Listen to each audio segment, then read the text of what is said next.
aklan tungkol sa kanila. Kaya oo, naniniwala ako sa aswang. Naniniwala ako na kaya nila magpalit ng anyo. Na dapat mapayapa ang aking dibdib na marinig ang pagpalatak ng bibig ng tiktik. Dahil kapag malapit daw ang tiktik, ibig sabihin malayo ang aswang ato. Malamang iisip mo na nababaliw na ako, napakadali ko namang mauto, pero hindi ako nagsisinungaling. Naniniwala ako sa aswang.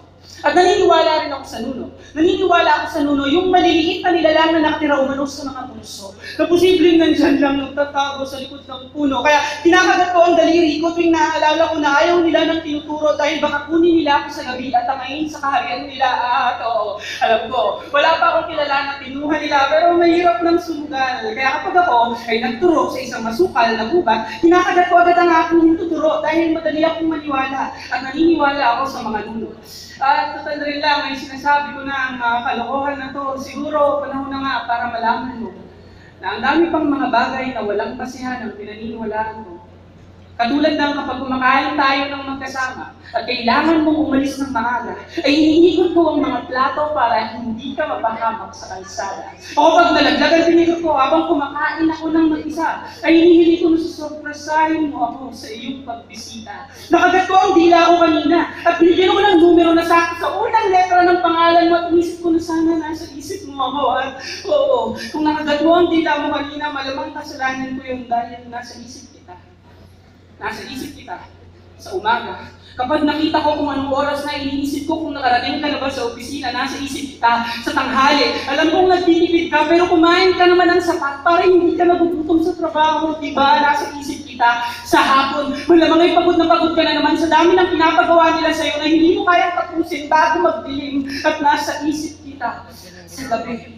Saan ka pupunta pagkatapos ng trabaho? Magbabaka sakali na baka pwede tayong magkita dahil gusto kitang makita dahil pasensya na, huwag ka sanang mairita pero gusto kitang makita dahil maniwala ka na minsan nakakasawa na nasa isip lang kita.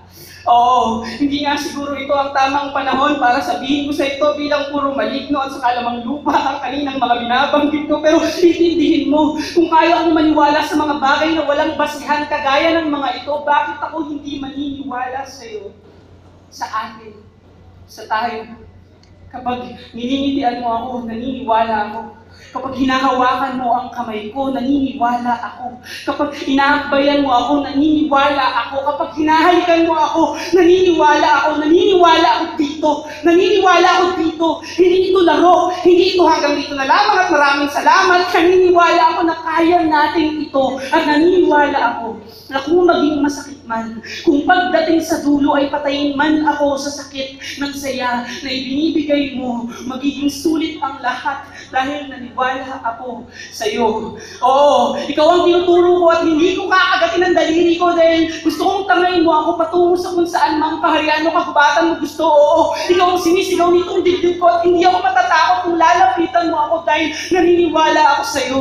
Naniniwala ako dito. Naniniwala ako na kaya natin ito at naniniwala rin ako sa karma. Na kung ano mang ibigay ko sa kalawakan ay siyang ibabalik dito sa iyo na may interest pang kasama. Ilang beses ko nang isinilid ang puso ko sa garapon at itinapon ito sa dagat sa pag-asa na may magbabalik nito sa akin ng buo pa pero ang tagal na at wala pa akong nakuha.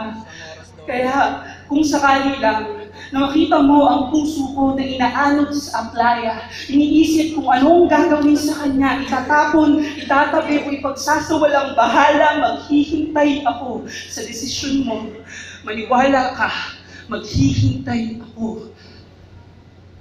Ibalik mo sana